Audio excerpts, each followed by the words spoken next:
नमस्कार, मैं हूं रवि कैंतुरा। एचएनएन के स्टूडियो पर न त्यार न म्यार एक ऐसी कालजयी रचना जो कि शेरदान पढ़ की लिखी हुई है, उसके आज यहाँ पर लॉन्चिंग प्रोग्राम में हमारे साथ तमाम मेहमान इस वक्त मौजूद हैं और सबका तारुफ मैं करा देता हूं क्योंकि इस वक्त जो कालजयी रचना हम सब के बीच आने वाली है उसको दीवान कनवाल और डॉक्टर अजय ढोंडियाल जो कि वरिष्ठ पत्रकार हैं उन्होंने इस पे अपने सुर दिए हैं, गाया है इसको। और हमारे साथ इस वक्त आज की जो ख़ास मेहमान हमारे जो मुख्य अतिथि हैं वो डॉक्टर माधुरी बरतवाल जी हैं। मैम, आपका बहुत स्वागत है। और हमारे साथ साथ में दीवान कनवाल जी हैं। दीवान कनवाल जी, आपका बहुत स्वागत। डॉक्टर अजय ढोंडियाल जी हैं, वरिष्ठ पत्रकार, हमारे साथ, आपका बहुत स्वागत है। आरजे काव्य हमारे साथ हैं और वरिष्ठ पत्रकार हमारे साथ गुंडियाल जी, आपका बहुत स्वागत है। अब यहाँ पर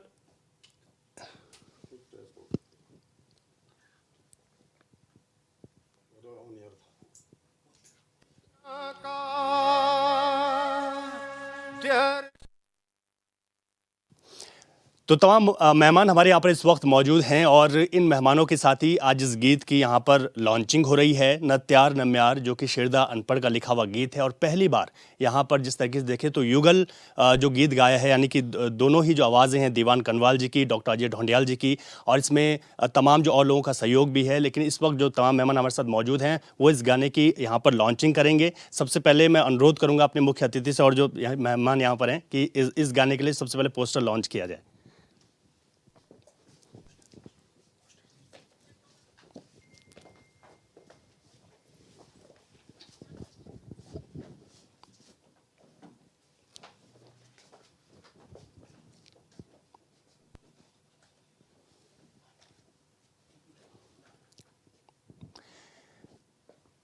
तो ये अपने आप में इस वजह से बेहद ख़ास है क्योंकि न त्यार न म्यार जो गीत है, उस गीत का जब प्रोमो लॉन्च हुआ तो उसके बाद उस पर हमने देखा कि तमाम जो लोग से जुड़े हुए कलाकार हैं उन लोगों की तमाम प्रतिक्रियाएं आई। और इस गीत के माध्यम से हम क्योंकि कुमाऊं अंचल का ये गीत है और जो जब ये गीत सबके सामने आया तो बहुत प्यार मिला है। लेकिन आज वो क्षण आ गया, हम सब उसके साक्षी बन रहे हैं जहाँ पर इस गीत की लॉन्चिंग हो रही है। और हमारे साथ इस गीत की लॉन्चिंग में जो मुख्य अतिथि डॉक्टर माधुरी बरतवाल जी तो हैं ही, उनके साथ ही साथ यहाँ पर इस गीत को गाने वाले डॉक्टर अजय ढोंडियाल जी हैं, दीवान कनवाल जी हैं, आरजे काव्य हैं, वरिष्ठ पत्रकार हैं। तो इसके साथ ही अब यहाँ पर मैं ये चाहूँगा कि अब मैं अपने जो हमारे यहाँ पर मेहमानों के साथ बातचीत तो हम ज़रूर करेंगे, रिएक्शन लेंगे कि किस तरीके से वो इस गीत को देखते हैं, इस पर तमाम बातचीत होगी। लेकिन सबसे पहले डॉक्टर माधुरी जी, आपसे मेरा अनुरोध है कि गीत जो है उसको अपने दर्शकों को सुना लेते हैं और आपके हाथों उस गीत को हम प्ले करना चाहेंगे। तो कल जी रचना हमने सुनी और हम सब इसके साक्षी बन रहे हैं। बड़ी ख़ास बात यह भी है क्योंकि डॉक्टर माधुरी बरतवाल पद्मश्री इस वक्त हमारे साथ मुख्य अतिथि के तौर पर इस गाने की लॉन्चिंग में और उनके हाथों इस गाने की लॉन्चिंग हुई है। और सबसे पहले मैं उनसे ही बातचीत करना चाहूँगा क्योंकि हम सबके लिए एक बड़ी बात यह भी है कि आकाशवाणी की पहली म्यूज़िक डायरेक्टर रही हैं और इस वक्त इस गाने में मौजूद है, वो भी एक ऐसी रचना में जो कि सब लोग सुनना चाहते हैं और पूरा प्यार मिल रहा है। लेकिन अब पूरा गीत हम सबके सामने आ गया है। डॉक्टर माधुरी जी, सबसे पहले मैं यही जानना चाहूँगा कि जिस तरीके से एक कालजयी रचना आ गई शेरदान पढ़ के और दोनों जो गायक हमारे साथ मौजूद हैं। अब मुझे तो सबसे बड़ी बात यह है कि मुझे अनपढ़ता याद आ गया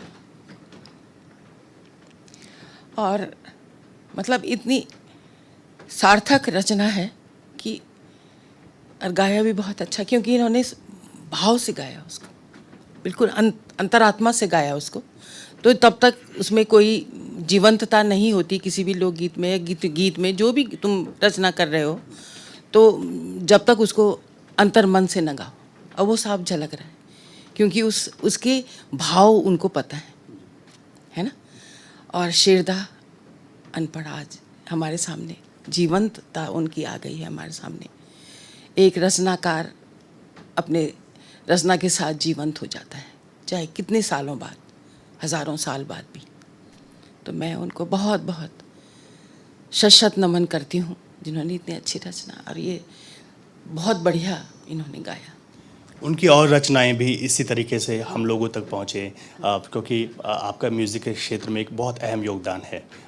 तो क्या लगता है कि ऐसी और रचनाएं भी आनी चाहिए ताकि हम सुन पाएँ, समझ पाएँ? बिल्कुल आनी चाहिए, है ना। क्योंकि अगर श्री रामचंद्र कृपालु भजमन नहीं होता जनता के बीच में तो आज तुलसीदास जी जिंदा नहीं होते। आज भी वो जिंदा है हमारे सामने।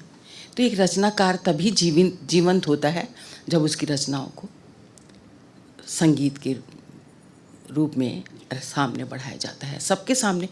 आजकल के बच्चों को पता लगना चाहिए कितनी बड़ी हस्ती थी वो, है ना, हर तरह से जिन्होंने जिया है अपने जीवन को, और फिर वो जो देखा है उन्होंने उसको व्यक्त करा है अपनी भाषा में, अपनी, इससे बढ़िया और क्या होगा। हमारे भाषा भी जीवंत है, हमारा रचनाकार भी जीवंत है, और उनको जीवंत करने वाले ये हमारे, ये भी बहुत सतर्क। इस रचना में कितनी खास बातें बताने की आवश्यकता नहीं कि आप भावुक हो गए, हम सब सुन रहे थे तो बड़ा अच्छा लग रहा था। आपने तो इतने गीत गाए हैं, इस गीत ने एकदम से भावुक कर दिया।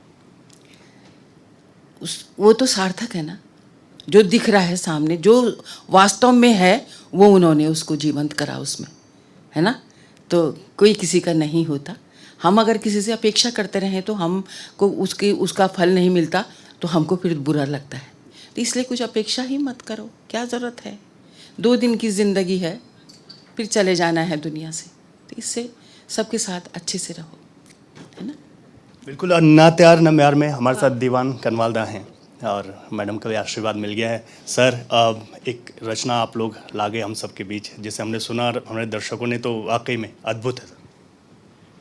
मैं खुद को कलाकार मानने से पहले अपनी संस्कृति और साहित्य का संवाहक मानता हूँ, कि जो चीज़ हमने अपने पुरखों से ली उसको हमने अपनी अगली पीढ़ी को दे के जाना है।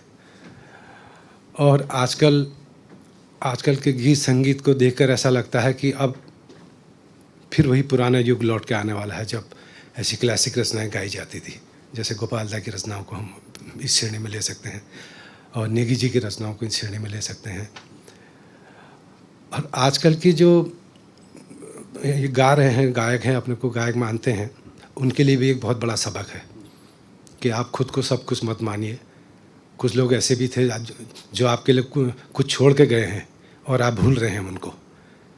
तो ऐसे कवियों की रचनाएं जनता के सामने आनी चाहिए, ताकि हमारे साहित्य को एक अच्छा स्तर मिल सके।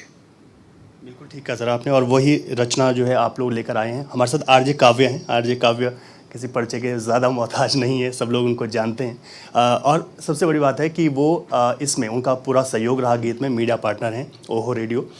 आरजे काव्य, क्या कहना चाहेंगे इस रचना? सबसे पहले तो डॉक्टर अजय ढोंडियाल जी, दीवान कनवाल जी को बहुत बधाई कि किस तरह की रचना हमारे सामने आई, क्योंकि एक रेडियो स्टेशन होने के नाते सैकड़ों गाने हर दिन चलते हैं हमारे यहाँ, करीब 250-300 गाने एक दिन में। बहुत बार लोग पूछते हैं कि आज के गाने और पुराने जो गीत थे या इस तरह की रचनाओं में क्या अंतर है। मैं सोच रहा था अभी आपके दफ्तर में नीचे जब पानी पी रहा था, तो जिस बॉटल से पानी पी रहा था, कई बार लोग कहते हैं कि अरे ये मिनरल वाटर है, लेकिन मैं कहना चाहता हूँ कि वो जो बॉटल में 5 रुपए में पानी आता है, एक्चुअली वो है पैकेज ड्रिंकिंग वाटर। तो ज़्यादातर गीत जो आजकल बन रहे हो पैकेज ड्रिंकिंग वाटर जैसे हैं। अगर मिनरल ढूंढना है तो आपको मूल में जाना पड़ेगा, और वो मूल कहाँ होता है? वो होता है धारे, नौले, उनमें, और वहाँ जाने के लिए आपको पैदल रास्ता तय करना पड़ता है। तो ये गीत एक्चुअली मिनरल से भरा हुआ है, और उसके लिए हमें जाना तो पीछे ही पड़ता है। तो मेरे ख्याल से कि ये वैसा ही गीत है, और हमें खुशी कि हम इसके रेडियो पार्टनर हैं, और हम इसको चलाएंगे, और देश विदेश में जहाँ भी हमारे ओहो रेडियो के श्रोता हैं उन तक हम इनको पहुँचाएंगे। ओहो रेडियो में आप इस गीत को लगातार सुन सकते हैं, क्योंकि लॉन्चिंग हो गई है। हमारे साथ वरिष्ठ पत्रकार डॉक्टर अजय ढोंडियाल जी हैं, जिन्होंने कनवालदा के साथ इस गीत को गाया है। डॉक्टर साहब, इस गीत की रचना पर बहुत सारी बात हो गई। हम ये चाहते हैं कि और भी ऐसे जो गीत हैं वो आप लोग सामने लेकर आएँ इस गीत के साथ, वो भी बताइएगा। डेफिनेटली। बहुत मैं सबसे पहले धन्यवाद अदा करूंगा दीवान दा का, कि मेरे अनुग्रह को उन्होंने स्वीकारा, और मैंने उनसे कहा कि इस गीत को हम दोनों गाते हैं। इसकी प्लानिंग हमने जब की तो दीवान दा ने वो गीत, मैंने कहा आपको मैं उसकी पांडुलिपि भेजता हूँ, उसकी स्क्रिप्ट भेजता हूँ। उन्होंने उसको पढ़ के, और उसके बाद जब मैंने उनको कुछ धुन बताई कि इस धुन को बना रहे हैं हम, इस तरीके से गाएंगे, उनको उसी समय पसंद आ गया था। मैंने, हमारी सोच भी पहले से भी मिलती है, हमारी सोच और मित्रता हमारी वर्षों पुरानी है, और इसलिए मुझे भी कोई झिझक नहीं हुई इतने बड़े कलाकार से ये अनुग्रह करने में। मित्रता में मैंने अनुग्रह किया, उन्होंने स्वीकारा, और आज वो रिजल्ट सबके सामने है। और ऐसी कई रचनाओं को हम जनता के बीच ज़रूर लाएंगे, और इसीलिए लाएंगे कि इन चीज़ों को न भूलें, और जो नई आने वाली पीढ़ी है वो भी इस रास्ते पर ज़रूर चले। जो बहुत आगे निकलने की कोशिश कर रही है उसको थोड़ा अपना पीछे भी देखना पड़ेगा, कुछ कदम पीछे भी हटाने पड़ेंगे, तभी वो रास्ता पूरा तय होगा। बिल्कुल। बिल्कुल ठीक है आपने। एक एक लाइन आप लोगों से हम ज़रूर इस गीत को सुनेंगे, लेकिन हमारे साथ विपिन जी हैं, वरिष्ठ पत्रकार हैं। सर, ये रचना हमने देख ली, क्या आकलन है, क्या कहते हैं? मैं तो अपनी पहली प्रतिक्रिया में ये कहूँगा कि एक खुशनुमा जो हवा का जो झोंका आता है, जो कि आपके पूरे मन मस्तिष्क को, पूरे शरीर को तरोताज़ा कर जाता है, इस गीत की जो एहसास है वो इसी तरीके का। और मेरा बड़ा सौभाग्य है कि जिस समय ये गीत अपने निर्माण की प्रक्रिया से गुजर रहा था, तो दीवान कनवाल जी और अजय ढोंडियाल जी के साथ बराबर इसके संबंध में चर्चा करने का मुझे अवसर मिला। और पहली नज़र में मैं यकीनन कह सकता हूँ कि पहली नज़र में ही मुझे इस बात का एक एहसास था अंदर से, एक अंतरात्मा की इस तरीके की आवाज़ थी कि जो शेरदा अनपढ़ जी ने जो एक कालजयी रचना रची है, और उसके साथ इंसाफ करना हो, जैसे माधुरी जी ने कहा कि उस भाव के साथ गाना, वो बहुत ज़रूरी था। इस तरीके से एक चुनौती भी थी, एक जोखिम भी था कि भाई शेरदा अनपढ़ जी ने तो इतना शानदार चीज़ लिख गए हैं, उसके बाद हमारे जो दोनों कलाकार हैं वो उसके साथ कितना इंसाफ करेंगे। तो मुझे इस बात की बहुत खुशी है, और कि जहाँ कहीं भी अगर स्वर्ग में शेरदा अनपढ़ कहीं इस मौके को, इन पलों को कहीं देख रहे होंगे, तो वो उनकी आत्मा निश्चित तौर पर बहुत हर्ष महसूस कर रही होगी कि हमारे दोनों दीवान कनवाल जी और अजय ढोंडियाल जी ने उसको इतनी ईमानदारी के साथ निभाया है। और आज की तारीख में जिस तरीके से जो लोक गायन और लोक गायकों के नाम पे जो एक फुहड़ता, या मैं बोलूँगा कि हल्कापन जो दिखाई दे रहा है, उस दौर में अगर इस तरीके के गीत सामने आते हैं, तो निश्चित तौर पर हम एक आश्वस्त हो सकते हैं कि जिस लोक संगीत पर हम फ़ख्र करते हैं, जिस लोक गायन पर हम अपना बहुत फ़ख्र महसूस करते हैं, वो लोक गायन उसी शिद्दत से, मजबूती से अपनी जगह पर रहेगा। बिल्कुल ठीक है सर। हम अब हमारे जो आज इस पल के खास मेहमान हैं उनके साथ हम लौटेंगे, लेकिन इस गीत पर विभिन्न लोक से जुड़े हुए कलाकारों ने अपनी प्रतिक्रियाएं विभिन्न माध्यमों से हमें भेजी हैं, वो आप सबसे पहले सुनाते हैं। एक गीत को लोक धुन में पिरोकर समक्ष लाया गया है, नत्यार नम्यार, और आवाज़ दी है डॉक्टर अजय ढोंडियाल जी और अल्मोड़ा के बेहतरीन कलाकार दीवान कनवाल जी द्वारा। ये बहुत अच्छा, इतना सुंदर प्रयोग कि अभी शायद मैंने पहली बार देखा कि युगल गीत पुरुष, ये पहली बार हुआ है, और बहुत अच्छी तरीके से इसको बनाया गया है। लिखा तो बहुत जितना सुंदर था, जितनी वैचारिक उसकी समृद्धता थी, वैसा ही धुन उसके लिरिक में उसको, और गाया भी उसी तरीके से। डॉक्टर अजय ढोंडियाल जी और दीवान कनवाल जी को भी मैं दिल से उनको बधाई दूंगा, शुभकामनाएं दूंगा कि आपने एक अच्छी पहल की है, और एक अच्छी पहल के साथ साथ अच्छी चीज़ें समाज के अंदर आएँ, लोगों के बीच में जाएं कि कौन चीज़ें किस समय कैसे होनी चाहिए, उसका एक पैरामीटर बने। ऐसा ही आपने बनाया है, और उसके लिए मैं बहुत बहुत धन्यवाद देना चाहता हूँ आपको। नत्यार नम्यार, ये मैं नहीं कह रहा हूँ, ये रचना है श्री शेरदा अनपढ़ जी की। सच में उनकी रचना अपने आप में खास होती है, और इस रचना को और खास बना दिया मेरे पसंदीदा गायक दीवान कनवाल जी और डॉक्टर अजय ढोंडियाल ने कमाल गाया है, कमाल गाया है। और मैं ढूंढ रहा था जब मैं गीत सुन रहा था कि इसमें कोई पार्ट कमजोर होगा, कोई चीज होता ही है, कोई प्रोडक्ट बनता है तो कोई कमी आती है, लेकिन इसका हर डिपार्टमेंट, हर पार्ट जो है बेहतर बेहतर खूबसूरत बनाया हुआ है। तो मैं आपसे अनुरोध भी करूंगा कि आप लोग इस गीत को जरूर सुनिए, ये रिलीज होने वाला है, और सुनने के बाद लगेगा कि नत्यार नम्यार। बहुत बहुत धन्यवाद, बहुत बहुत शुक्रिया। एक बहुत शानदार रचना शेरदा अनपढ़ की।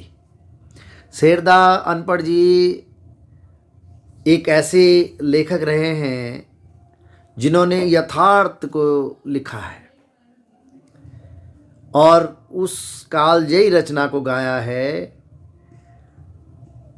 डॉक्टर अजय ढोंडियाल जी और दीवान कनवाल जी, बहुत शानदार रचना है। और वाकई इस दुनिया में सब कुछ परमानेंट या अस्थाई नहीं है। शेरदा अनपढ़ जो लिखते थे, उनके लिखे हुए को इन युगल सुरों में गाया जाना बहुत शानदार बात है। और मैंने गाना सुना भी है, बहुत ही प्यारा गाया हुआ है। गीत का संगीत पक्ष भी बहुत शानदार है। और मैं दीवान कनवाल जी, अजय ढोंडियाल जी को बहुत बहुत शुभकामनाएं प्रेषित करता हूँ। नमस्कार, मैं राजेंद्र चौहान। न त्यार न म्यार गीत डॉक्टर अजय ढोंडियाल जी व दीवान कनवाल जी का ये बहुत ही सुंदर युगल गीत जो दिल को छूता है। और महान उत्तराखंडी कवि शेरदा अनपढ़ जी की ये गीत इस तरीके से आना बहुत ही अतुलनीय है। इस तरीके से हमारे उत्तराखंड के साहित्यकारों की रचनाओं को जो आती रहती हैं और नई पीढ़ियों को भी इससे बहुत प्रेरणा मिलती है। ऐसे काम लगातार होने चाहिए। और मैं बधाई देता हूं डॉक्टर अजय ढोंडियाल जी और दीवान कनवाल जी को। और साथ ही धन्यवाद करना चाहूँगा HNN न्यूज़ चैनल व और रेडियो का, जो इस गीत को मीडिया पार्टनर हैं और इस गीत का प्रचार प्रसार कर रहे हैं। आप सभी का बहुत बहुत धन्यवाद। नमस्कार मित्रों, आप सभी को सौरभ मैठाणी को प्रणाम। और बताओ मैं बड़ो हर्ष हूँ कि डॉक्टर अजय ढोंडियाल जी और दीवान कनवाल जी का एक शानदार सा गीत आ रहा है जिसका नाम है न त्यार न म्यार। और आदरणीय शेरदा अनपढ़ जी की ये रचना है। इससे देखिए हमारे जो कवि हैं, वो हमारे जो साहित्यकार हैं, उनको सम्मान भी होना चाहिए इन रचनाओं का औरंगाबाद। और मैं आदरणीय अजय ढोंडियाल जी को, दीवान कनवाल जी को, उनकी समस्त टीम को अनंत शुभकामनाएं प्रेषित करता हूँ। कितना शानदार रचना वो हम सबके बीच में ला रहे हैं। इसके जो मीडिया पार्टनर है वो HNN न्यूज़ चैनल और ओहो रेडियो है। मैं उनको भी बधाई बहुत बहुत देता हूँ। बहुत बहुत धन्यवाद। नमस्कार, दीवान कनवाल जी और अजय ढोंडियाल जी द्वारा मेरे पिताजी स्वर्गीय शेरदा अनपढ़ जी का एक बहुत पुराना गीत द्विदीना का डेर शेरुआ दूनी में को गाया है। कुछ ही समय पश्चात ये आप लोगों के सामने आने वाला है। मैं इन दोनों गायकों को बहुत बहुत बधाई देता हूँ और शुभकामनाएं देता हूँ और उम्मीद करता हूँ कि हमारी पहाड़ की जनता को ये पुराना गीत बहुत पसंद आएगा। धन्यवाद। तो उत्तराखंड के लोक से जुड़े हुए बड़े कलाकारों के रिएक्शन आपने सुने, उनकी प्रतिक्रियाएं हैं और हमने देखा कि वो किस तरह से कह रहे हैं कि एक ऐसे ही गीत की आज जो आवश्यकता है और हम लोग समझ सकें, युवा पीढ़ी को भी उन रचनाओं का ज्ञान हो सके, वो हमारे साथ रहा। इस गीत में जो सबसे ख़ास बात है वो ये है कि जैसा आपने गणेश वीरान जी को सुना, उन्होंने कहा कि एक समीक्षक के तौर पर जब मैं देख रहा था कि क्या कोई गलती है इसमें, तो मुझे नहीं मिला। ये एक बहुत बड़ी बात है। लेकिन ख़ास बात ये भी है कि जो बोल हैं, लिरिक्स हैं, वो बहुत ज़्यादा टच कर रहे हैं संगीत के साथ। और उन्हीं लिरिक्स पर डॉक्टर अजय जी मैं आपसे जानना चाहूँगा, जो लिखी जो रचना है, उस रचना पर जो बोल हैं उनके बारे में थोड़ा सा आप ज़रूर बताइए। देखिए, शेरदा अनपढ़ ने जो लिखा है कि न त्यार न म्यार शेरुआ यो दुनी में, वो आप खुद देखिए कि उसको जौनसार भाबर से लेकर के और धारचूला तक का हर इंसान, हर पहाड़ी इंसान, हर पर्वतीय निवासी इस भाषा को समझ सकता है कि इसका भावार्थ क्या है। गीत की एक एक पंक्ति आपको उसमें कहीं ऐसा लगेगा ही नहीं कि ये कुमाऊनी में लिखा है कि गढ़वाली में लिखा है कि आपके जौनसारी भाबर में किसी को समझ में नहीं आ रहा है। तो इस ढंग के लिरिक्स जो है कि पूरे जनमानस को जोड़ते हैं। बहुत क्लिष्ट रचनाएं कभी भी किसी भी कवि की या साहित्यकार की नहीं होनी चाहिए। और ये मैंने आज तक कई साहित्यकारों को पढ़ा भी है, दूसरे अंचल के साहित्यकारों को पढ़ा है, लेकिन उस अंचल की चीज़ें हम नहीं समझ पाते, कई बार होता है भाषाई दिक्कतों में। लेकिन हमारे अंचल की, हमारे यहाँ की जो गढ़वाली कुमाऊनी भाषा है, आप इसको देखिए, इसको हिंदी पट के लोग भी पूरी तरह समझ जाते हैं, पंजाबी लोग भी समझ जाते हैं कि गढ़वाली में इसका मतलब क्या है, इसका मतलब क्या है, यानी हिंदी की ही तरह है। भले ही अंचल की भाषा है तो ऐसी ही शेरदार की सभी रचनाएं ऐसी हैं, हीरा सिंह राणा जी की सभी रचनाएं ऐसी हैं, नरेंद्र सिंह नेगी जी की ऐसी रचनाएं हैं, और आपके नत्थीलाल नौटियाल जी बहुत पुराने गायक हुआ करते थे, टिहरी से जो गाते थे, उनकी रचनाएं सब लोग सुनते थे, तो बहुत सरलता में रचनाएं रचते थे। इसी तरह गोपाल बाबू गोस्वामी जी रचते थे, और इसी तरह रची भी जानी चाहिए। और नए कलाकारों के लिए इतना ज़रूर कहूँगा कि ऐसी रचनाओं को ज़रूर सुने, पढ़ें, ताकि नई रचनाएं आप भी रच पाएँ। सिर्फ ये न करें कि दूसरे की रचना को बिगाड़ करके और उसको नया रूप दे दें और उसमें नया संगीत जोड़ दें और न त्यार न म्यार में लोगों को नचाने लगें। ऐसा नहीं हो सकता ना। इसको हम भी तो कुछ नचाने के स्टाइल में गा सकते थे, नया संगीत जोड़ सकते थे, इसको हल्का सा रैप इसमें जोड़ सकते थे, वो नहीं किया। मूल नहीं मरना चाहिए, मूल रहेगा तभी उसके फल मिलेंगे। बिल्कुल सही कहा कि मूल रहेगा, आत्मा हमेशा उस गीत की जीवित रहेगी। और दीवान कनवाल जी से भी यही समझ जाना चाह रहा था कि जो रचना है, और इसी रचना में जैसे कि डॉक्टर अजय जी ने भी बताया कि हम सब लोग समझ पा रहे हैं और इस तरीके से ही लिखी जानी भी चाहिए। हाँ, शेरदा ने इसमें सबसे मुख्य मुझे ये अच्छा लगा, शेरदा ने कहा ज़िंदगी 4 दिन की है, इसलिए इसमें मतलब ज़्यादा कमर भर मत मटकाया कर, ज़्यादा कंधे मत चटकाया कर, सभी को एक दिन वहीं जाना। मतलब ज़िंदगी का जो अर्थ उन्होंने बताया है उसको कोई भी किसी भी भाषा वाला आराम से समझ जाएगा। शेरदा को तो हम सुबह 4 बजे तक सुनते थे, अल्मोड़ा जब उनके प्रोग्राम होते थे, तो शेरदा की वो छवि मेरे दिमाग में बसी है अभी तक। मैंने उनके और भी कई गीत कंपोज किए हैं, और भी हमारे अल्मोड़ा में बहुत अच्छे अच्छे कवि हैं, त्रिभुवन गिरी जी महाराज हैं, जुगल किशोर पेटसाली हैं, डॉक्टर पोखरिया हैं, दीवा भट्ट हैं, तो इन सब की रचनाएं मैंने कंपोज करके रखी हैं। अब धीरे धीरे अब मुझे लग रहा है कि वक्त आ गया, उनको बाहर निकाला जाएगा। बहुत अच्छी बात कही सर आपने, मतलब अब इतना कंफर्म है कि ऐसी रचनाएं सब आने वाली हैं। आज मुख्य अतिथि के तौर पर डॉक्टर माधुरी बर्तवाल जी हैं, आपसे ही आज का एक फाइनल कमेंट के तौर पर लेना चाहूँगा। युवाओं के लिए एक संदेश भी होना चाहिए जो इस क्षेत्र में आ रहे हैं, और ऐसी रचनाओं को लाने वालों के लिए भी। हमारे यहाँ एक शब्द हैं 2 उसके, तो उसमें है कि जयलेबल डल डलुमा एल फिर गोदिम। चाहे तुम कहीं भी चले जाओगे, ऊंचे पर्वत उसमें पेड़ के ऊंची टहनी में चल जाओगे, लेकिन आओगे तुम तने पे ही। तो अब वो वक्त आ गया है, और इतने बढ़िया कलाकार जब उसको गा रहे हैं और मन से गा रहे हैं, सबसे बड़ी चीज़ ये है, और वो भी क्या है, लोक शैलीबद्ध है ना। तो लोक संगीत और सुगम संगीत, ये सुगम संगीत के अंतर्गत आता है ये गीत, और ये जब लोक शैली में गाया जाता है तो आत्मा से जुड़ जाता है, और जुड़ेगा सबकी आत्मा से, और सब लौट के आएंगे अपनी तरफ। उनको एक बहुत बड़ा यहाँ पर ये उदाहरण मिला, और इनके लिए बहुत बड़ी बात है ये। और मैं सबको पूरे ये सब यहाँ पर हैं और इतने इसके संवाहक भी हैं, तो सबको मैं बहुत बहुत आशीर्वाद भी देती हूँ अपनी तरफ से, और बहुत बहुत शुभकामनाएं और बहुत बहुत बधाई और बहुत बहुत धन्यवाद डॉक्टर माधुरी जी और तमाम जितने भी हमारे मेहमान यहाँ पर हैं। सर, आप लोगों का बहुत शुक्रिया इतना खुश में एक प्यारा सा माहौल देने के लिए, और ऐसी रचनाओं को, जैसे दीवानदा ने कहा कि ऐसी रचनाएं उनके पास काफ़ी हैं जिनको अब वो आगे भी गाएंगे, और हमारे बीच ऐसी रचनाएं आएंगी जिनका हम सबको इंतज़ार रहेगा। इजाज़त दे दीजिए, लेकिन जाते जाते इसी कालजी रचना के साथ छोड़े जा रहे हैं।